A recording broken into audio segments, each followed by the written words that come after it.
Bismillahirrahmanirrahim. Assalamualaikum warahmatullahi wabarakatuh.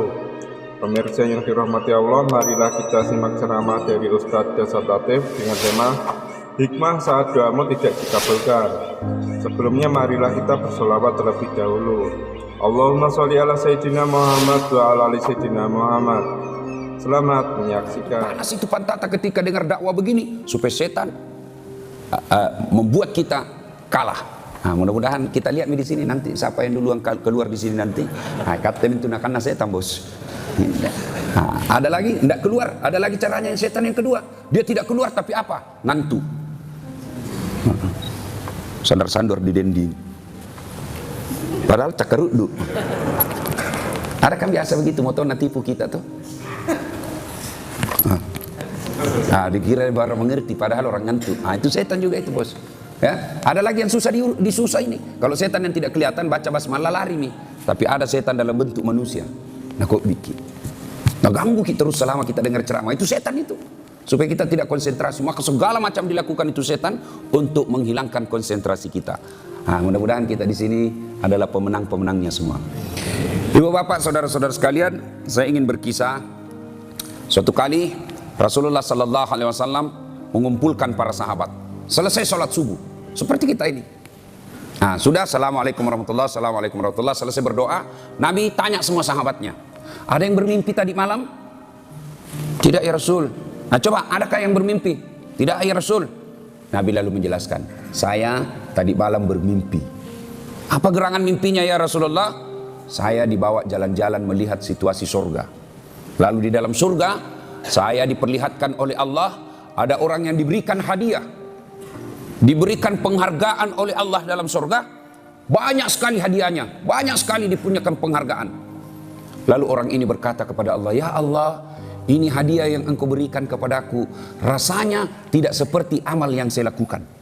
Ibaratnya begini, kalau diangkai, amalnya seperti ini besarnya, tapi dibalas oleh Allah satu derong. Nah, karena cadi-cadi jadi amalku, kenapa najai kamen ini balasannya? Kok banyak sekali balasannya ini Allah? Ibaratnya amalnya cuma 5, Allah kasih balasan 5.000. Kenapa banyak sekali ya Allah? Allah lalu berfirman, wahai hambaku, ketahuilah, itulah doa-doamu waktu kau hidup di dunia yang tidak aku kabulkan. Karena saya tahu kau tidak mampu memikul apa yang kamu minta itu. Saya ulang. Allah menjawab, wahai hambaku, itulah doa-doamu yang tidak kukasih kau waktu kau hidup di dunia. Karena saya tahu apa yang kau minta kalau saya kasih kau pada saat itu di dunia, kau tidak mampu memikulnya. Ada doa yang kita minta tidak dikasih Allah. Kenapa tidak dikasih Allah? Allah tahu kalau dikabulkan tidak bisa kita pikul. Contoh, ya Allah, mudah-mudahan tahun ini saya bisa beli mobil. Kenapa? Nah, bukan mobil dibeli, motor dijual. Apa tambah jauh jadi yang ku minta ini? Ya Allah, mudah-mudahan suamiku bisa beli mobil tahun ini. Tiap malam itu ibu berdoa. Ternyata tidak dapat. Oh ternyata. Allah tahu kalau ada mobilnya suami kita ibu, bukannya makin bahagia ki, malah tambah rusak rumah tangga tak. Kenapa? Suami tak mobil barunya nak pakai ki selingkuh. Apa ibu? Mau ki? Mau kok ibu? Apa nak bilang teh aja Ustaz. Tahu itu ibu kalau orang bicara poligami deh, langsung na bombek ki. Nah kan injo Ustaz kasangin poligami mami na cerita. Ibu-ibu, tahu gitu dalam Islam ada 4 tipe rumah tangga. Pertama, dalam Quran itu toh, ibu-ibu dengar dulu nih bu. Pertama, suaminya beriman, istrinya kafir. Nah inilah rumah tangganya Nabi Lut alaihi salam. Yang kedua, suaminya kafir, istrinya beriman. Inilah rumah tangganya Fir'aun laknatullah alaih. Yang ketiga, istrinya kafir, suaminya juga kafir. Inilah keluarganya Abu Lahab. Yang keempat, suami beriman, istrinya pun beriman. Dialah Ibrahim alaihi salam. Ibu-ibu kira-kira pilih mana ibu? Rumah tangga yang bagaimana yang empat ini bu? Ibrahim alaihi salam. Tapi ingat ibu, Ibrahim itu 2 istrinya. Mana ibu? Si mau ke Ibrahim. Dan sudah jam Ustaz, lebih baik Fir'aun saja. Nah ibu bapak saudara-saudara sekalian, ada orang berdoa, ya Allah mudah-mudahan anakku lulus jadi PNS. malah tidak lulus. Padahal anaknya paling cerdas, padahal anaknya paling baik sholat tahajudnya, anaknya rajin mengaji, daftar PNS kok tidak lulus. Sementara tetangganya anaknya pakai kepala talang, anaknya sangin cewek mami na bonceng tiap malam minggu ndak nikahi, anaknya jelek agamanya, tidak pernah kita sholat, sholatnya hanya hari Jumat saja, paling terlambat datang, paling cepat pulang. Lulus sih. Allah tahu kenapa anakmu tidak lulus PNS, karena Allah tahu bukan di situ tempat yang baik. Saya contoh ibu, ini sering sekali saya cerita, ini sisi kehidupan saya. Waktu ku tamat ke SMA, daftar ke fakultas kedokteran. Mau sekali kan jadi dokter, 3 kali saya ikut UMPTN, 3 kali, bayangkan 3 kali. Saya ikut bimbingan tes di Gama College waktu itu, yang ambil yang privat khusus.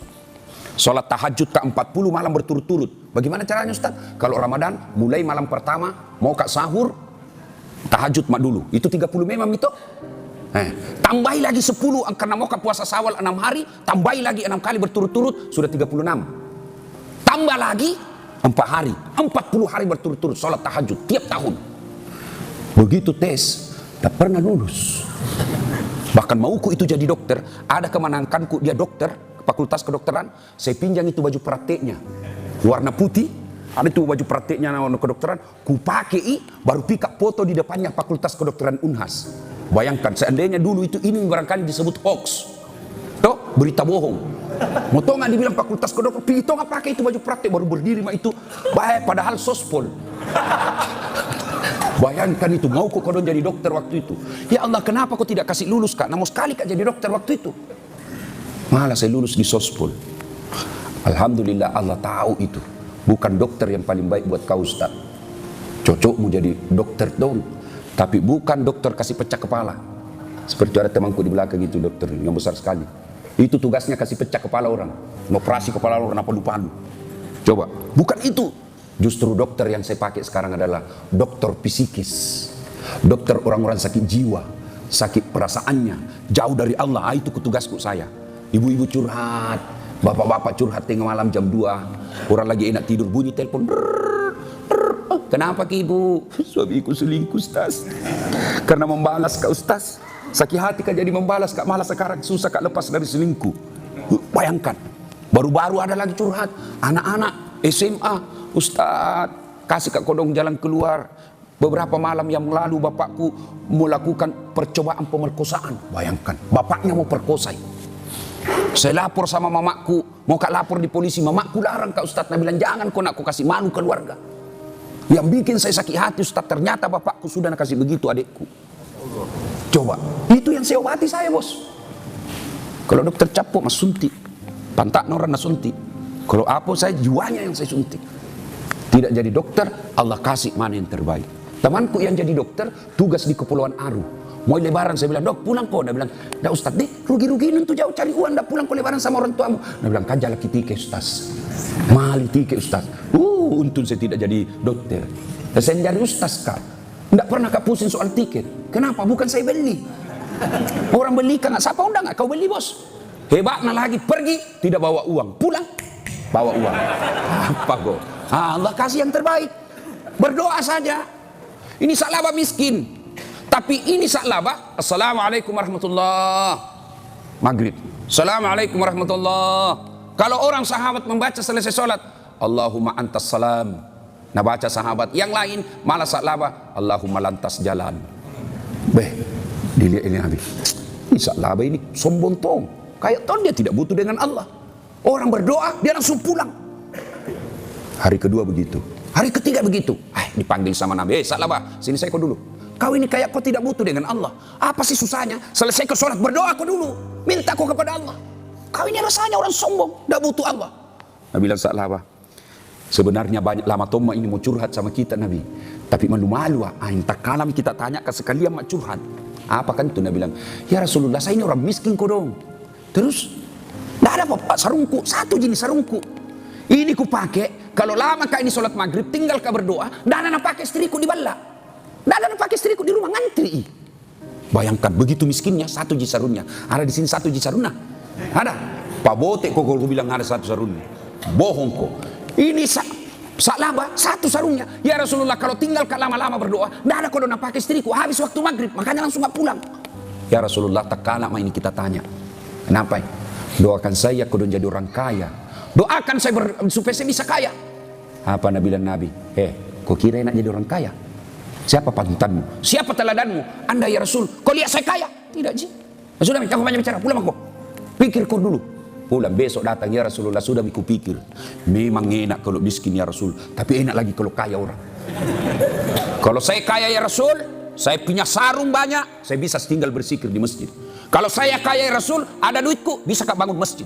Kalau saya kaya ya Rasul, saya bisa memerdekakan budak. Kalau saya kaya ya Rasul, saya bisa bersedekah, membantu anak yatim dan fakir miskin. Insya Allah enak kalau kaya. Kalau saya kaya, ku undang Ustadz Dasat, ku antar mobil kalau ada mobilku baru. Itu dulu caleg kan begitu. Tanam aku capo, mami bos. Puna nak terpilih telepon mah. Mau kopi panas ku antar ko, tanam aku. Doakan ada mobilku, puna niat mobilku mau kopi cara apa pakai ki. Sekali ada mobil nah, nah kalau somama ki, assalamualaikum. Ndak minambe ki. Nah, itu caleg begitu. Itu caleg dulu tuh waktu mau dipilih datang asing itu sambayang. Mana ndak diundang datang tongi di masjid. Sekali sudah terpilih wabillahi taufiq wal hidayah. Ya. Akhirnya Sa'labah dikabulkan permintaannya. Oke kata Nabi, baiklah. Didoakan supaya bisa kaya. Ya namanya Nabi ya berdoa. Langsung dikasih kambing 1 ekor, betina tidak ada suaminya. Hamil, kambing hamil tidak ada suaminya. Kambing, wajar jika kalau kambing hamil dari suami, namanya kambing. Tapi sekarang banyak tuh cewek mau sayang sama kambing. Dari suami. Ada anak suami. Dan saya bilang mahasiswaku, saya juga Ustaz sini. Lama tuh main ini, mau 25 tahun umurku, ndak ada anakku. Kau bilang bagaimana mau anak, ndak ada istrimu dong.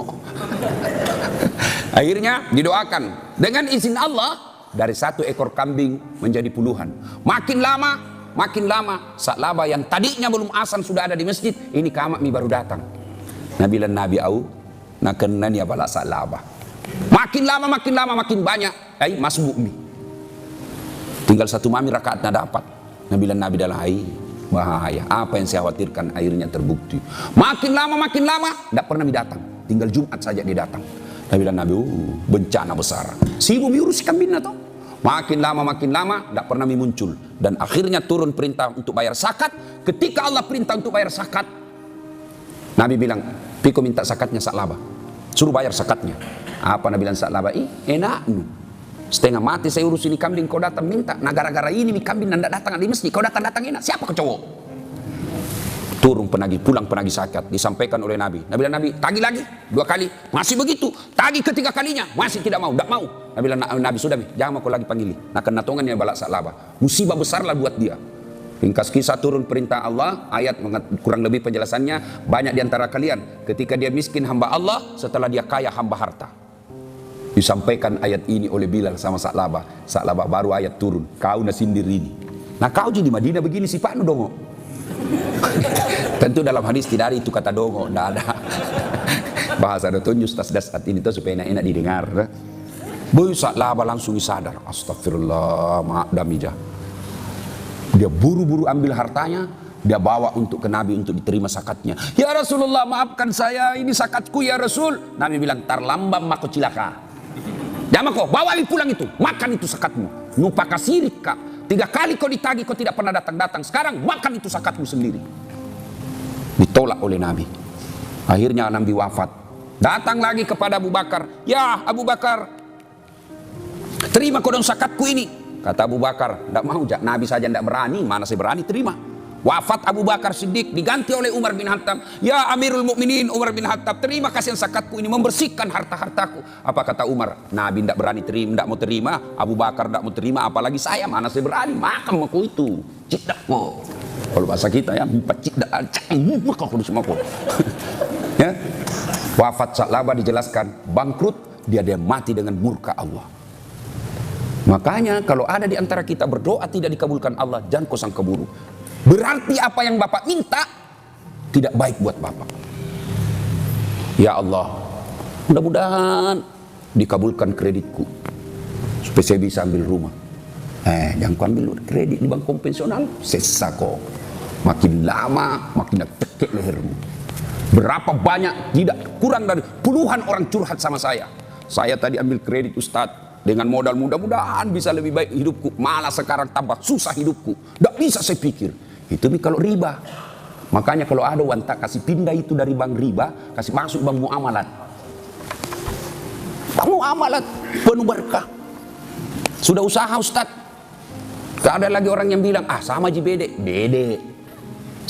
Yang penting niatmu, kau sudah menghindarinya, maka itu sudah Allah nilai. Kan banyak orang begitu toh. Oh, sebenarnya yang kasih miskin kita, apa yang kasih miskin kita? Selera, gaya hidup. Allah sudah kasih kita itu sesuai ukuran tak. Dasat, rezekimu yang bisa kau pikul itu 5 ji. Jangan kau lagi mau 7, karena kalau ada itu 2 hancur hidupmu. Allah tahu itu. Contoh, Allah kasih rezeki 2 juta gajinya 1 bulan, atau 5 juta lah gajinya 1 bulan. Allah sudah ukur itu, disitulah kau mampu pikul. Minta. Akhirnya apa? Yang 5 juta dia tidak syukuri. Nah, kasih tahu sama suaminya, Pak, belian sangat tas. Ini tas 1 juta harganya. Akhirnya dibelikan sama suaminya. Karena sayangnya suaminya dibelikan tas. Ini paling sayang nanya beli tas. Selesai masalah tas. Setelah beli tas baru muncul masalah barunya. Yang paling berat apa? Setelah punya tas, motongin kasih sesuai jilbabnya. Malah bisa jilbab. Ini yang jadi masalah ini setelah beli tas. Oke, tas sudah selesai masalah, tapi efek punya tas itu jadi masalah. Mau beli jilbab harus sesuai mereknya tasnya. Tambah keluarannya. Sudah itu, motong itu sesuai dengan warna sepatu dan sandalnya. Pandrak misalnya. Motong itu sesuai dengan warna cincinnya. Makin lama, motongi sesuai warna semuanya.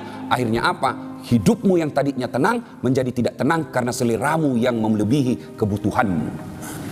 Kalau rezeki yang Allah kasih kita 5, maka hiduplah engkau 5. Pas-pas namanya. Tapi kalau kau mau bahagia, rezekimu 5, gaya hidupmu 4, supaya masih ada 1 untuk sedekahmu. Yang membuat kalian menderita, rezekimu 5, gaya hidupmu 7, maka 2-nya ini yang menjadi beban hidupmu sehingga kau tidak bisa lepas dari masalah yang selalu mengimpitmu. Yang membuat kita miskin bukan karena rezeki yang terbatas, tapi gaya hidup kita yang melebihi yang Allah berikan. Baik sangkalah bahwa apa yang Bapak minta tidak baik buat Bapak. Itu saja, tenang itu perasaan. Nah, ibu bapak, saudara-saudara sekalian, berikutnya, saya sudah minta Ustadz, kenapa tidak dikasih saya? Selain apa yang kita minta tidak baik, yang kedua, bisa jadi cara kita meminta salah. Karena ada dalam Quran, Allah berfirman, Fa'isa sa'laka ibadi, anni fa'inni karib, ujibud da'watad da'i isa da'ani. Kurang lebih maknanya begini. Apabila ada di antara kalian, wahai Muhammad, bertanya soal aku ya Muhammad, sampaikan kepadanya, sungguh saya sangat dekat dari dia. Sangat dekat saya dari dia. Bahkan lebih dekat daripada urat nadimu. Dan dengar ini baik-baik, aku mengabulkan doanya orang-orang yang berdoa apabila dia berdoa. Dengar redaksi kalimatnya. Aku mengabulkan doanya orang-orang yang berdoa apabila dia berdoa. Berarti ayat ini sesungguhnya kata gampangnya, ada orang di antara kita mengaku merasa dirinya berdoa, mengangkat kedua belah tangan, mengucapkan amin, menengadah ke atas langit. Dia kira dirinya berdoa padahal tidak. Kenapa? Karena dia berdoa tidak tahu tata caranya berdoa. Ada handphone tak semua toh? Ada handphone tak semua toh? Itu bapak kalau beli handphone, ada kan namanya buku pedoman penggunaan handphone. Petunjuk penggunaan handphone. Ditulis merah, ditulis tebal. Penting baca buku pedoman sebelum menggunakan handphone. Itu handphone dipakai. Padahal kadangkala ini handphone dipakai selingkuh. Kadangkala ini handphone dipakai berbuat maksiat. Itu ada buku pedomannya. Kenapa bapak yang harus berdoa minta kepada Allah saja, bapak tidak punya buku pedoman berdoa? Amin, amin, amin. Nih. Amin, amin, amin. Bagaimana cara masa kok? Coba beda di depan aku wali kota pak. Minta saya kan pak. Kurang ajar ini ya. Coba kita berdoa main-main. Amin, amin. Ada tong itu amin pak. Tua-tua biasa. Kalau panjang bicara malah amin. Ada juga begitu itu pak. Yang paling pacce lagi kalau penceramah tidak tahu mengerti. Orang sudah bilang amin. Enggak tahu pun. Dia bilang, tambah suka orang ini. Kan tambah suka. Ada tuh penceramah begitu. Saya tidak mau kayak begitu. Maka saya akhiri yang itu kali ini. Insya Allah bagaimana etika dan tata cara berdoa. Lain waktu kita akan lanjutkan. Ya. Mudah-mudahan ada manfaat. Inilah saja tausiah kita pada taklim kita kali ini. Lebih dan kurangnya mohon dimaafkan. Kesimpulannya, Bapak Ibu, janganlah pernah bersangka buruk terhadap keputusan yang Allah berikan dalam hidup ini. Karena ketahuilah apa yang Allah berikan, itulah yang terbaik. Mudah-mudahan ada manfaat. Terima kasih kepada takmir masjid yang menerima kami untuk datang di tempat ini untuk subuh keliling. Ini mendadak, baru Tompi kemarin. Di mana ini bagus orang disuling? Oh di Sudiang. Tapi Nabi bilang lagi orang, susah Ustaz, pakai paspor orang pergi Sudiang. Aku bilang, Cilakano, bukan luar negeri itu Sudiang. Nah kira misal luar negeri ini Sudiang, masih jom pandang ke ini Sudiang? Masih itu? Nah kira segini, kayak itu, kita tahu itu orang Sudiang salah. Karena kalau mau pergi jumpa kita bilang mau dulu pergi jumpa pandang. Mau pergi kota, nah kota tonjini. Kita sendiri orang Sudiang salah. Makanya kalau mau ke mall, jangan bilang mau pergi mana? Mau pergi kota. Kota juga ini. Akhirnya orang mi patua-tua iki, nabi aku tinggal Sudiang, masih Makassar gitu. Ya, Ibu Bapak, saudara-saudara sekalian, terima kasih kawan-kawan sepanjang perjalanan tadi. Saya agak jauh Pak rumah. Ini teman-teman saya yang datang itu dari kota. Lumayan jauh memang Pak, lumayan jauh memang. Untuk sampai di sini perlu kekuatan iman yang ekstra. Ya, bayangkan sekarang waktu subuh kan jam 4.25. Itu masih enak-enak tidur itu. Lama orang tidak ketemu istri. Tuh, bagus-bagus itu kalau subuh dipeluk-peluk mama Nice. Tiba-tiba bunyi alarm. Aduh, subuh memanggil Pak. Coba. Jauh Pak. Sepanjang jalan saya tadi, mungkin ini kita teman-teman di Suling, kita datang di masjid ini hanya karena solidaritas sosial, solidaritas teman. Karena kita ingin menghargai undangan teman, atau kita datang ke sini karena kita persaudaraan kita. Tapi akan tiba saatnya nanti kita akan bersyukur kepada Allah karena kita datang dalam acara itu. Bahkan pada saatnya nanti kita akan berkata, wih alhamdulillah ada WhatsApp grupku Suling sehingga bisa mendapat pahala ini, sehingga saya lebih gampang, lebih mudah dihisab di akhirat. Pada saatnya itu tiba. Inilah tausiah kita, mudah-mudahan ada manfaat. Hebatnya lagi. Apalagi ini Pak, bayangkan sudah kita dengar ceramah, ya ada lagi kue itu dibagi-bagi. Subhanallah. Jangan dulu makan bos, karena nanti saya habis. Tunggu dulu sama-sama pakai mulai. Itu alhamdulillah. Ya, bayangkan ibu-ibu yang bersedekah itu kita anggap remeh barangkali Pak. Yang beli burasa, ya, yang beli rokok-rokok onti, itu bayangkan kalau Ustadz Dasat yang makan. Teman-teman saya yang datang ini makan, lalu dimakan, lalu itu darah dagingnya menjadi, yang dia makan kue itu menjadi dari daging, menjadi darah dalam tubuhnya. Maka selama orang itu dia pakai ibadah fisiknya, maka selama itu ibu bapak dapat kiriman amal, karena bapak punya bagian dalam tubuh manusia yang kita traktir. Masya Allah ya. Demikian, mudah-mudahan ada manfaat. Jangan lupa like and share. Ya, buka channel YouTube Dasat Latif. Kalau sudah nonton jangan lupa kasih begini, ya, jangan kasih begini, jangan kau kasih begini. Sebegini cari ke malaikat pencabut nyawa. Bisa ceramah nu kasih begini bos denda enak nah. Kalau ndak suka kijama kau komentar. Lak beton seng ini langsung dua piring nak kasih. Ini kalau orang Bugis Nabi lama pasti surung. Ya. Kemudian kalau agak panjang-panjang kuota, ya cepat habis kuota atas 1 jam, maka ada yang pendek tidak menguras kuota namanya cersi, ceramah singkat 1 menit saja. Gimana caranya? Follow saya di Instagram Dasat Latif 1212. Dasat Latif 1212. Sudah miku follow Ustaz, sudah kutek. Kenapa tidak mau tak putar ceramah Ustaz? Batin aku putar tak putar-putar. Hakku yakin berarti tidak ada kuotamu. Beli ke dulu data bos ya.